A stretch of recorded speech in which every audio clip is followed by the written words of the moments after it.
வணக்கம்.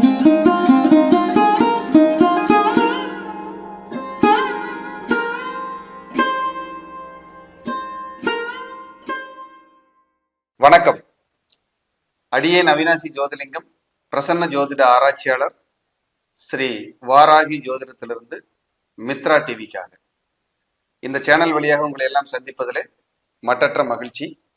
இந்த சேனலுக்காக நீங்கள் கொடுத்து வருகின்ற ஆதரவிற்கு கோடான கோடி நன்றி. இன்னைக்கு நம்ம பார்க்க இருக்கிறது, மக்கள் எல்லோரும் ஆவலாக எதிர்பார்த்து காத்து கொண்டிருக்கின்ற குரு பெயர்ச்சி 2025-26 பலன்களை 12 ராசிகளுக்கும் நம்ம பார்க்க இருக்கிறோம். எல்லாருமே ஒரு விஷயத்துக்காக காத்து நிக்கிறாங்க, ஒரு விஷயத்தை எதிர்பார்த்து காத்திருக்காங்க அப்படின்னா அது குரு பெயர்ச்சி. அந்த குரு பெயர்ச்சியில நமக்கு ஏதாவது நல்லது நடந்துராதா, நம்மளுடைய வாழ்க்கை அடுத்த கட்டத்தை நோக்கி நகர்ந்து விடாதா என்று ஒரு ஏக்கத்தோடு, நம்பிக்கையோடு, இறைபலத்தோடு காத்து கொண்டிருக்கின்ற அத்துணை தமிழ் நெஞ்சங்களுக்கும் முதலில் அனைவருக்கும் என் குரு பெயர்ச்சி வாழ்த்துக்களை தெரிவித்துக் கொள்கிறேன். ஏன்னா அந்த குரு பார்க்க கோடி தோஷ நிவர்த்தி. குரு அருள் இல்லை என்றால் ஒரு அருளும் இல்லை. குரு இல்லாத வித்தை குருட்டு வித்தை. இப்படி என்னென்னமோ நிறைய விஷயங்கள் குருவுக்காக சொல்லப்பட்டிருக்கு. அப்ப குரு அப்படிங்கிறது மாதா பிதா குரு தெய்வம்னு சொல்லியிருக்காங்க. அம்மா அப்பா அப்புறம் குரு அப்புறம் கடவுள் இப்படி சொல்லியிருக்காங்க. ஆனா அந்த குரு அப்படிங்கிறது ரொம்ப ஒரு அற்புதமான விஷயம். குரு இல்லைன்னா நம்ம லைஃபே இல்லைங்க. அப்படிப்பட்ட குரு பயிற்சிய மக்கள் எல்லாரும் ஆவல எதிர்பார்த்து காத்திருக்கிறாங்க. இது எக்ஸ்க்ளூசிவ் நம்மளுடைய மித்ரா டிவிக்காக பண்ணக்கூடிய ஒரு அற்புதமான ஒரு விஷயம். இந்த குரு பயிற்சி மேசம் முதல் மீனம் வரை 12 ராசி அன்பர்களுக்கும் என்ன செய்ய இருக்கிறது அப்படிங்கிறத ஒவ்வொரு ராசிக்கும் விரிவா பார்த்துடலாம். ஒரு நன்மை தீமைகள் என்ன, பரிகாரங்கள் என்ன, எளிய இறை பரிகாரங்கள் என்ன, எல்லாமே இந்த எபிசோட்ல நம்ம முழுமையா கொடுத்துடலாம். ஸ்கிப் பண்ணாம பாருங்க. உங்க ரிலேட்டிவ், ஃப்ரெண்ட்ஸ், தெரிந்த நபர்கள் அனைவருக்கும் கண்டிப்பா ஷேர் பண்ணுங்க. ஏன்னா இது ரொம்ப ஆவலா, ரொம்ப முக்கியத்துவமா எதிர்பார்க்கக்கூடிய ஒரு பயிற்சி. நவகிரகங்கள் அப்படிங்கிறது 9. அந்த 9 பேர்ல இயற்கையான சுபர், முழு சுபர் அப்படிங்கிறது குரு பகவான். குரு பார்க்க கோடி தோஷ நிவர்த்தின்னு சொல்லப்படுது. ஒரு திருமண காரியமா, சாமி குரு பலன் வந்துருச்சான்னு பாருங்கன்னு சொல்லுவாங்க. ஒரு வீடு கட்டணுமா, குரு எப்ப வந்துருச்சு, குரு பயிற்சி எப்ப வருது, நமக்கு வீடு கட்டுறதுக்கான யோகத்தை அந்த குரு கொடுத்துருவாரா? ஒரு புத்திர பாக்கியம் இல்லை, இந்த குரு பயிற்சி வந்ததுக்கு அப்புறம் புத்திர பாக்கியம் கிடைச்சிராதா? வரவேண்டிய பணம் வந்துடாதா? நமக்கு சேர வேண்டிய சொத்துக்கள் சேராதா? தீர வேண்டிய வியாதிகள் தீராதா? வழக்குகள்ல இருந்து முழுமையா விடுதலை அடைய மாட்டோமா? அவமானம் அசிங்கத்தோட வாழ்றேன், இதுல இருந்து நமக்கு விலக்கு இல்லையா, சரியாகாதா? இப்படி பலதரப்பட்ட விஷயத்துக்காக, கணவன் மனைவி பிரிஞ்சிருக்காங்க, சேர்ந்துடலாமா? 2வது குழந்தைக்காக எதிர்பார்த்து காத்திருக்கேன், வெளிநாடு போகணும், வேலைக்காக அல்லது படிப்புக்காக, அரசு உத்தியோகத்துக்காக காத்திருக்கேன், பதவி உயர்வுக்காக காத்திருக்கேன். இந்த மாதிரி வாழ்க்கையில ஒரு எதிர்பார்த்து நமக்கு ஒரு நல்லது நடந்துராதான்னு காத்துட்டு இருந்து, அது எப்ப நடக்கும், இந்த குரு பயிற்சியிலேயாவது நமக்கு நடந்துராதான்னு காத்து கிடக்கின்ற மக்களுக்கு இந்த பெயர்ச்சி பலன்கள் ஒரு பொக்கிஷமா இருக்கும். அதே போல இந்த குரு பயிற்சி ஒவ்வொரு ராசிக்கும் தனித்தனியா நம்ம சொல்ல போறோம். இது பொதுவான பலன்கள் அப்படிங்கிறத மறந்துடாதீங்க. ஆனா அதுவே மேக்சிமம் சரியா இருக்கும் அப்படிங்கிறதுலயும் எந்த மாற்று கருத்துக்கு இடம் இல்லை. இருப்பினும் உங்களுடைய சுயஜாதக ஆய்வு என்பது மிக மிக மிக முக்கியம். என்ன தசாபுத்தி நடந்துகிட்டு இருக்கு, மற்ற சனி ராகு கேதுனுடைய பயிற்சிகள் எல்லாம் உங்களுக்கு சப்போர்ட் இருக்கா இல்லையா, இதையும் நீங்க ஒரு கிளான்ஸ் பார்க்கணும் அப்படிங்கிறத நான் ஒரு ஜோதிடரா உங்ககிட்ட சொல்ல விரும்புறேன். இன்னொரு முக்கியமான விஷயம், நீங்க உங்களுக்கு பிடிச்ச ஜோதிடர்கிட்ட, உங்க குடும்ப ஜோதிடர்கிட்ட, தெரிந்த ஜோதிடர்கிட்ட தாராளமா போய் பார்த்து உங்க பலன்களை நீங்கள் நல்லபடியா தெரிஞ்சுக்கணும். ஏன்னா அடியேன் எல்லாருக்கும் பார்த்து கொடுக்க முடியாது. நிறைய பேர் விருப்பப்படலாம் உங்ககிட்ட நான் ஜாதகம் பார்க்கணும். கொஞ்சம் வேலைப்பளு அதிகமாக இருக்கிறதால டிலே ஆகும், காலதாமதமாய் என்னால் பார்த்து கொடுக்குற சூழல்ல இருக்கிறோம். அதனால நிறைய மெய்யன்பர்கள், என்னுடைய அன்பான உறவுகள், உங்க எல்லாத்துக்குமே நான் என்ன சொல்ல வரேன் அப்படின்னா, என்கிட்ட பார்க்க முடியல, நான் பெரிய ஒரு ஆஹா ஓஹோ நான் தான் பெரிய அப்படிங்கிற அமைப்பெல்லாம் நான் சொல்ல விரும்பல. எனக்கு உங்க எல்லாருக்கும் பார்க்கணும்னு ஆசை. ஆனா ஜோதிடம் என்பது ஒரு ஸ்டாஃப் போட்டு நம்ம எல்லாத்துக்கும் நீ 10 ஜாதகம் பாருங்க, நீங்க பாருங்க நம்ம சொல்ல முடியாது. நான் ஒரு ஆள் தான் பார்த்தாங்க. அப்ப அது டிலே ஆகிறதுக்கு வாய்ப்பு அதிகம். அதனால நீங்க ஏதாவது ஒரு முக்கிய முடிவு எடுக்கணும்னா எனக்காக என்கிட்ட பார்க்கணுங்கிறதுக்காக காத்திருக்காம, உங்களுக்கு பிடித்த, தெரிந்த, அறிந்த, இன்னும் உங்களுடைய குடும்ப ஜோதிடர் எல்லாம் இருப்பாங்க, அவங்ககிட்ட பார்த்து கண்டிப்பா குரு பயிற்சியை நீங்க என்னன்னு தெரிஞ்சுக்குங்க. ஏன்னா பயிற்சிங்கிறது ரொம்ப முக்கியம்.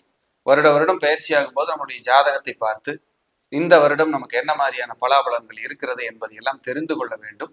அது நிச்சயமாக ஒவ்வொருத்தரும் செய்யணும். தனித்தனி ஜாதகமா போய் பாருங்க. எங்க போய் நீங்க பாத்தீங்கன்னாலும் என் மகன் ஜாதகத்தை வச்சுட்டு அப்பாவுக்கு சொல்லுங்க, அப்பா ஜாதகத்தை வச்சுட்டு என்னுடைய மனைவிக்கு சொல்லுங்க, இப்படி எல்லாம் நீங்க பேசுறதை விட உங்க தனித்தனி ஜாதகம், ஏன்னா கர்மாங்கிறது ஒரு தனி மனிதனுடைய கர்மா தான். கூட்டு கர்மா அப்படிங்கிறது ஒரு விதி இருந்தா கூட கர்மா தனித்தனியா தான் தசாபுத்தியின் வாயிலாக உங்களுக்கு செயல்படுங்கிறத மறந்துடாதீங்க. கோட்சாரம் அப்படிங்கிறது உங்க வீட்டுக்கு கெஸ்ட் வர மாதிரி வந்துட்டு அவங்க போயிடுவாங்க. ஆனா தசாபுத்திங்கிறது நீங்க உங்க வீட்டுல நிரந்தரமா தங்குற மாதிரி அப்படிங்கிறத மறந்துடாதீங்க. எனக்கு இந்த கலையில் தீவிரமான ஆர்வம் மக்கள் எல்லோருக்கும் அந்த ஜோதிடத்தை சொல்லுகிற வாய்ப்பை கொடுத்த இறைவனுக்கும் இதை கற்றுக் கொடுத்த என்னுடைய அன்பு குருமார்களுக்கும் கோடான கோடி நன்றியை இந்த நேரத்திலே நான் காணிக்கையாக்க விரும்புகிறேன். குரு பயிற்சிங்கிறது குரு இருக்கிற இடத்தை விட பார்க்கிற இடத்துக்கு தான் சக்தி அதிகம். பார்வை பலம் அப்படின்னு சொல்லுவாங்க. குரு 5, 7, 9 பார்வையாக பார்ப்பாங்க. அவங்க எங்க இருக்காங்களோ அங்க இருந்து 5, 7, 9ஆம் பார்வையாக பார்ப்பாங்க. அது உங்க ராசிக்கு அல்லது உங்க லக்னத்திற்கு என்ன வீடா வருது, அதுக்கு தகுந்த பலனை இந்த பயிற்சியில் குரு கட்டாயம் கொடுப்பார். எல்லாருக்குமே எல்லாமுமே இந்த குரு பயிற்சியில நல்லவையாகவும் தடையில்லாம கிடைக்கணும்னு நான் வணங்குற வாராகியையும் மகா பெரியவரையும் இந்த தருணத்திலே வணங்குகிறேன். ஏன்னா குரு பயிற்சி உங்க எல்லாருக்கும் சொல்றதுக்கு எனக்கு ஒரு வாய்ப்பு இந்த பிரபஞ்சம் கொடுத்திருக்கு. அந்த குரு ஒவ்வொரு விஷயத்துக்கும், ஒவ்வொரு சுபகாரியத்துக்கும், ஒவ்வொரு மூமெண்ட்டுக்கும் நம்ம பார்ப்போம். ஏன்னா குரு அருள்ங்கிறது பெரிய பலம் அப்படிங்கிறது மீண்டும் மீண்டும் நான் சொல்லிக்கொள்ள விரும்புகிறேன். அப்படிப்பட்ட குரு பயிற்சி உங்களுக்கு நான் வழங்குவதில் மிகுந்த பெருமை கொள்கிறேன், மகிழ்ச்சி அடைகிறேன். குரு இப்ப ரிஷபராசியில் இருக்கார். கடந்த ஒரு வருடமா ரிஷபராசியில் இருக்கார். இப்ப அந்த குரு பகவான் குரு பயிற்சியில் ரிஷபராசியில் தன்னுடைய பயணத்தை முடித்துக் கொண்டு மே மாதம் 14ஆம் தேதி 2025 காலை சரியாக 11:30 ரிஷபராசியிலிருந்து மிதுன ராசிக்கு பயிற்சி ஆகிறார். மிதுன ராசிக்குள்ள பிரவேசிக்கிறார். இவ்வளவு நாள் இருந்தது சுக்கிரனோட வீடு. இனி உள்ள நுழையிற இடம் புதனுடைய வீடு. புதனும் குருவும் சேர்ந்தாலே சரஸ்வதி யோகம்னு ஒரு யோகம் இருக்கு. அந்த மாதிரியான ஒரு இடம். இவ்வளவு நாள் சுக்கிரனுக்கு குருவுக்கும் சுக்கிரனுக்கு ஆகாது. அங்க இருந்து எப்படியோ தன்னுடைய பலன்களை எல்லாம் கொடுத்தாரு. பிடிக்காத வீட்டில இருந்து செஞ்சா எப்படி இருக்கும், அந்த மாதிரி கொடுத்திருக்காரு.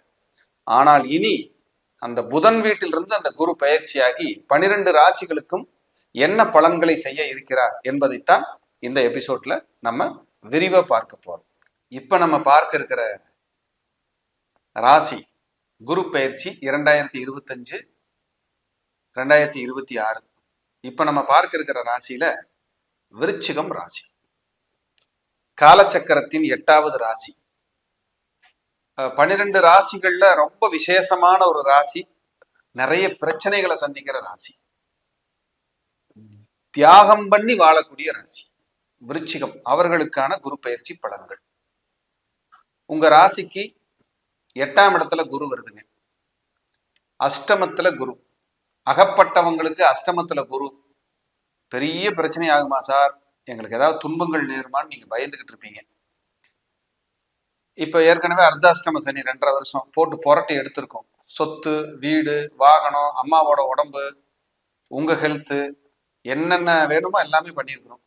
இல்ல குடும்பத்துக்குள்ளேயாவது யாருக்காவது ஹெல்த்துக்கு செலவு பண்ண வச்சிருக்கோம். இது எல்லாமே விருச்சிக ராசிக்காரங்க இப்ப சந்திச்சிருப்பீங்க. இப்ப 8ஆம் இடத்துக்கு வேற குரு வருது. எங்களுக்கு ஒரே கவலையும் பயமாக இருக்கிறது. நல்லா எழுதி வச்சுக்கங்க. முதல் வேலை, உங்க ராசிக்கு குரு பணபரஸ்தானத்திற்கு அதிபதி, 2, 5 8ஆம் இடமான பணபரஸ்தானத்திலே போய் உட்கார்றாரு. ஸ்தான பலம் சரியில்லை, ஆனா பார்வை பலத்துல உங்க பொருளாதாரத்துக்கு கஷ்டம் வராது. 100% கஷ்டம் வராது. சரி, நீங்க எங்க ஏமாறுவீங்க? இப்போ பேராசைப்படுவதால் அத்தனையும் இழந்துருவீங்க. அது மட்டும் தள்ளி நின்னுட்டீங்கன்னா போதும். சுப கிரகமா வேலை செஞ்சிடும். குரு உங்களுக்கு பக்காவா வேலை செஞ்சிடும். உங்க ஆசையை தூண்டும். ஏதாவது லேண்ட்ல முதலீடு பண்ணுவோம், தொழில்ல முதலீடு பண்ணுவோம், ஏதாவது பிரம்மாண்டமா பார்ட்னர்ஷிப் போட்டு ஏதாவது செய்வோம்னு உங்களை தூங்க விடாது இப்போ. ஆனால் பேராசை இல்லாம ரொட்டீன் ஒர்க்கு, ரெகுலர் ஒர்க் என்னவோ அதை பார்த்துக்கிட்டே இருந்தீங்கன்னா அதுக்கு என்ன பைசா வருமோ வந்துடும். காசை தடையை செய்யவே செய்யாது இந்த குரு பயிற்சி. 100% தெம்பா இருங்க. 1000 ரூபாய் எச்சா தான் வருமே ஒளிய கம்மியாக வராது. ஆனா 8ஆம் இடத்துல இருந்து அவர் எங்க பாக்குறாருன்னா நேர 2ஆம் இடத்தை பாக்குறாரு. காசை கொடுத்துருவாரு. 4ஆம் இடத்தை பாக்குறாரு. அப்ப வீடு, மண், மனை, வாகனம், பூமி யோகங்கள் சூப்பர். உங்க அம்மாவுக்கு ஹெல்த் பாதிப்பு, உங்களுக்கு ஹெல்த் பாதிப்பு இருந்தா நல்ல ரிலாக்ஸ் கிடைக்கும். அப்பா இன்னைக்கு இப்பதான் நல்லா இருக்கிறேன், டயட் ஃபாலோ பண்ணலான்னு முடிவு பண்ணிருக்கிறேன், வாக்கிங் போலான்னு முடிவு பண்ணிருக்கிறேன், ஹெல்த் கான்சன்ட்ரேஷன் அப்படின்னு இப்பதான் கையில் எடுத்திருக்கேன் சார்னா சூப்பர். 12ஆம் இடத்தை குரு பாக்குறாரு. நல்ல தூக்கம் வரும். வெளிநாடு, வெளியூர், வெளிமாநிலங்கள் போறவங்களுக்கு யோகம், அதிர்ஷ்டம். இந்த அஷ்டமத்து குரு இருள் சூடுமா பொருள் சேருமா தலைப்பதான். பேராசை இருந்தா, பேராசைப்பட்டீங்கன்னா இருள் சூடும். இருக்கிறது ஓகே, நம்ம என்ன வேலையோ அதை பார்த்துக்கிட்டு இருக்கோம்னா பொருள் சேரும். இதுதான் சூட்சுமம். உங்களுக்கான இறைப்பரிகாரம் திருச்செந்தூர் முருகர். ஆத்மார்த்தமான பிரார்த்தனை பண்ணுங்க. திருச்செந்தூர் முருகர் அருமையான பிரார்த்தனை பண்ணுங்க. அதோட சேர்ந்து திருச்சி ஸ்ரீரங்கத்தில் இருக்கின்ற ராமானுஜ சுவாமி, ராமானுஜரை தரிசனம் செய்யுங்க. தாயாரை பார்த்துட்டு, பெருமாளை பார்த்துட்டு ராமானுஜர்கிட்ட போய் முன்னாடி ஒரு 1/4 மணி நேரம் 1/2 மணி நேரம் உட்காருங்க. உங்களுக்கு என்ன வேணுமோ கொடுப்பார். ஓம் நமோ நாராயணாய என்ற மந்திரத்தை உலகத்திற்கே சொன்னவர். தலை வெடிச்சது சாமி சொன்னீங்கன்னு சொல்றாங்க. வெடிச்சாலும் பரவாயில்ல, என் மக்கள் நன்மை பெறணும், என் மக்கள் விடுதலை அடையணும், என் மக்கள் தோஷத்திலிருந்து சரியாகணும்னு அந்த கோபுரத்தின் மேல ஏறி நின்று ஓம் நமோ நாராயணா, ஸ்ரீரங்க கோபுரத்தில் இல்லை, ஓம் நமோ நாராயணா என்கிற மந்திரத்தை சொன்னவர்.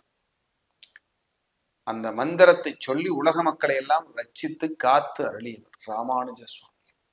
அவருடைய வழிபாடு உங்களுக்கு சகல விதத்திலும் ஏற்றமும் நன்மையும் கொடுக்கும். ரொம்ப நல்லா இருக்கும். திருக்கோஷ்டியூர்ல நின்றுதான் அதை சொல்றாரு. பெருமாள் கோயில்ல இன்னைக்கு அந்த கோபுரத்து மேல ஏறதுக்கெல்லாம் பர்மிஷன் உண்டு, போலாம், போய் பார்க்கலாம். அப்ப 8ஆம் இடத்துல வரக்கூடிய குரு உங்களுடைய ஆயுள் பயத்தை நீக்குவார், அவமானங்களை சரி செய்வார். பேராசை இல்லைன்னா மட்டும்தான். வரம்பு மீறி போனீங்கன்னா அவமானம் வந்துடும். பிரம்மாண்டமா போனீங்கன்னா, பேராசைப்பட்டீங்கன்னா பொருள் இழப்பு வந்துடும். அதையும் சொல்லிடுறேன். 12ஆம் இடத்தை பார்ப்பதால் சிறை தண்டனை, சிறை வாசம், அப்படி ஏதாவது ஜெயில் தண்டனை தொந்தரவு இருந்ததுன்னா சரியாயிடும். அதுல இருந்து வெளியில வருவீங்க. 2ஆம் இடத்தை பார்ப்பதால் ஒரு சுப விரயம் நடக்கும். கல்யாணம் பண்ணலாம், காது குத்து, சீரு, சடங்கு, சம்பிரதாயங்கள், பொருளா வண்டி வாங்குறது, இடம் வாங்குறது, வீடு கட்டுறது, சுப விரயம் நடக்கும். சுப விரயத்தை பண்ணுவீங்க, அது நடந்துடும். இப்ப உங்க குழந்தைங்க யாராவது வெளிநாடு போகணும்னு விருப்பப்பட்டாங்கன்னா போவாங்க. பூர்வீக சொத்தில் வில்லங்கங்கள், வழக்குகள் இருந்தால் தீர்வுக்கு வரும், தீர்வு ஆகும். 2ஆம் இடத்தை பார்ப்பதால் உங்கள் பேச்சிலே நம்பிக்கை ஒளிரும், பேச்சில கான்பிடன்ட் கிடைக்கும். பேசும்போது நியாயமா, தெளிவா, தர்ம சிந்தனையோடு உங்களை பேச வைக்கும். என ஏற்கனவே விருச்சிக ராசி என்பர்கள் எல்லாமே எனக்கு தெரியும், இந்த உலகமே என்னை நம்பித்தான் இயங்குதுங்கிற கேரக்டர். ஏன்னா அவருக்கு 2க்கும் 5க்கும் உடையவரே குருவா இருக்கிறதுனால அவங்களால சிம்பிளா பேச முடியாது. ஒன்றும் இல்லாத ஆளுகளா இருந்தாலும் பரவாயில்ல சார், நாங்களாம் இப்படிதான் சார், நாங்களாம் அப்பவே அப்படி சார், இப்ப எப்படி இருக்க, இப்ப சிரமமா தான் சார் இருக்கும். அந்த மாதிரி பிரச்சனையை கொடுத்துக்கிட்டே இருக்கு. இவங்க தன்னை அறிய தனக்கொரு கேடு இல்லை, தன்னை அறியாமல் தானே கெடுகின்றார். இவங்களை உணர்ந்துடணும் முதல்ல. ஏன்னா விருச்சிகமே 8வது ராசி காலச்சக்கரத்துக்கு. அது பேராசையை தூண்டுற ராசி. எதையாவது ஒன்று பெருசா பண்ணணும், பிரம்மாண்டமா பண்ணணும், அதிக ஆசைகளை தூண்டி தூண்டி உங்களை காலி பண்ணிடும். விபத்தை கொடுக்கறது, சர்ஜரி கொடுக்கறது, குழந்தையை லேட் பண்றது, குழந்தைகளை நினைச்சு கவலைப்படுறது எல்லாமே விருச்சிக ராசி. என் குழந்தை நல்லா இன்னும் டெவலப் ஆகல, ரொம்ப கஷ்டப்படுறான், எதையாவது ஒன்று நினைச்சு ஒரு சிரமத்துக்குள்ளாகிறது விருச்சிகம். அப்ப 12ஆம் இடம்ங்கிறது தூரதேசம், வெளிநாடு, வேலைக்காக படிப்புக்காக போகலாம். ஒரு சொத்து விரயமாகல, பூர்வீகம் சரியாகல, ஒரு இடம் வித்து ஒன்று வாங்கலாம். 2ஆம் இடத்தை பார்க்கறதுனால வருமானத்துக்கு குறை கிடையாது, உங்க பேச்சுக்கு ஒரு மரியாதை உண்டு. 4ஆம் இடத்தை பார்ப்பதால் சொத்துக்களில் இருந்த வில்லங்கங்கள் எல்லாம் சரியாகும். ஒரு புது சொத்து இன்வெஸ்ட்மெண்ட் பண்றேன், எனக்கு பாக்கியமா இருக்குமா, வெற்றியா இருக்குமா, வளர்ச்சியா இருக்குமானா கட்டாயம் உண்டு. உங்க தாயாருடைய உடல்நிலை பாதிப்புல இருந்ததுன்னா சரியாகும். ஒரு கௌரவம் கிடைக்கும், பொருளாதாரத்தை எக்கனாமிக்கல் growth பண்ணும், வளர்ச்சி கட்டாயம் கொடுக்கும். ஏன்னா 8ஆம் இடம்ங்கிறது உழைக்காத வருமானம், சம்பாத்தியத்தை அதிகரிக்கிற இடம். எப்படி அதிகரிச்சதுன்னே தெரியாது உங்களுக்கு. கம்முன்னு இருந்தீங்கன்னா அமைதி, வேலையை பார்த்துக்கிட்டு இருந்தா போதும், செய்யற வேலையை பார்த்துக்கிட்டே இருந்தீங்கன்னா போதும், அந்த வருமானத்தை பெருக்கி கொடுத்துரும். இப்போ உதாரணத்துக்கு ஒரு டீ ஸ்டால் வச்சிருக்கீங்க நீங்க, டெய்லி ஒரு 2000 ரூபா வருது, அதுல ஒரு 1000 ரூபா லாபம் கிடைக்குதுன்னு வச்சுக்கோங்க. ஒரு 3000 ரூபா வருது, ஒரு 1000 ரூபா லாபம் கிடைக்குது. இல்ல ஒரு 5000 ரூபா வருது, 1000 ரூபா லாபம் கிடைக்குது. இப்ப அந்த லாபம் இரட்டிப்பாகும், 2000 ரூபாய் லாபமாக மாறும். சார் ஒரு நாளைக்கு 25 இருந்து 50 லிட்டர் பால் ஓடுது சார், இப்ப 75 லிட்டர் ஓடும். டீ போட்டு கொடுக்க நேரம் இருக்காது, உதாரணத்துக்கு சொல்றேன். அப்படி உங்களை அடுத்த கட்டத்துக்கு நகர்த்தும். நீங்க என்ன பண்ணணும், உங்க கான்சென்ட்ரேஷன், ஒர்க்கு, உங்க தொழில், இதுல சிந்தனையா இருக்கணும். இதை மட்டும் செய்யாம உங்க சௌரியத்துக்கு ஏதாவது பண்ணிக்கிட்டு பார்த்துக்கலாம், நம்மளா இந்த உலகமான்னு பார்த்துக்குவோம்னு முறை தவறி ப்ரீ பிளான் இல்லாம, கையில காசு இல்லாம சக்திக்கு மீறி ஆசைப்பட்டு இறங்கிட்டீங்கன்னா உங்களை காலி பண்ணிடும், தொந்தரவு பண்ணி விட்டுரும். ரொம்ப ஜாக்கிரதையா, ரொம்ப கவனமா இருக்கணும். நரசிம்மர் வழிபாடு உங்களுக்கு உதவியா இருக்கும். நரசிம்ம பெருமாள் சூப்பரா இருக்கும். நரசிம்மர் வழிபாடு நீங்க போய் கும்பிட்டு பாருங்க, எந்த நரசிம்மர் இருந்தாலும் சரி. குறிப்பா நாமக்கல் நரசிம்மர் வழிபாடு உங்களுக்கு சகலத்திலையும் ஏற்றம், நன்மை. விருச்சிக ராசிக்காரங்களுக்கு ஒரு தடவை போயிட்டு வந்துருங்க, யோசிக்காதீங்க. நீங்க உலகத்தில் எந்த இடத்துல இருந்தாலும், தமிழகத்தில் எந்த ஊர்ல இருந்தாலும் ஒரு முறை ஒரு வியாழக்கிழமை நாமக்கல் நரசிம்மரை வந்து பார்த்துட்டு போங்க. அதுக்காக அப்படியே ஆஞ்சநேயர் இருப்பார், அவரே நமஸ்காரம் பண்ணிட்டு போங்க, நல்ல ஒரு ரிலீஃப் கிடைக்கும். நல்ல பிரார்த்தனை பண்ணுங்க, இறைபலம் கூட்டிக்கிங்க, குலதெய்வ ஆசீர்வாதத்தை கூட்டிக்கிங்க, ரொம்ப நல்லா இருக்கும். மேற்சொன்ன வழிபாடுகளை செய்து உங்களுடைய தொந்தரவுகளை எல்லாம், இடைஞ்சல்களை எல்லாம் சரி செய்து இறைபலத்தோடு குருபலத்தோடு நகருங்கள். குலதெய்வ ஆசீர்வாதம் அவங்க ரொம்ப முக்கியம். குலதெய்வத்தை கும்பிட்டுக்கிட்டே இருக்கு. ஏன்னா விருச்சிகம், ரிஷபம், கும்பம், விருச்சிகம், ரிஷபம், கும்பம், சிம்மம், இவர்கள் எல்லாம் இதுல குறிப்பா ரிஷபமும் விருச்சிகமும் குலதெய்வத்தை நீங்க வழிபட வழிபட உங்க வாழ்க்கை உயரத்துக்கு போய்கிட்டே இருக்கும். வேண்டியதை கொடுத்துரும், வளர்ச்சியை நோக்கிதான் பயணிப்பீங்க. ரொம்ப பிரமாதமா இருக்கு. கவலைப்படாதீர்கள், கடவுள் உங்களோடு இருக்கிறார். நிச்சயம் நலம் பெறுவீர்கள், வளம் பெறுவீர்கள். வாழ்க வளர்க.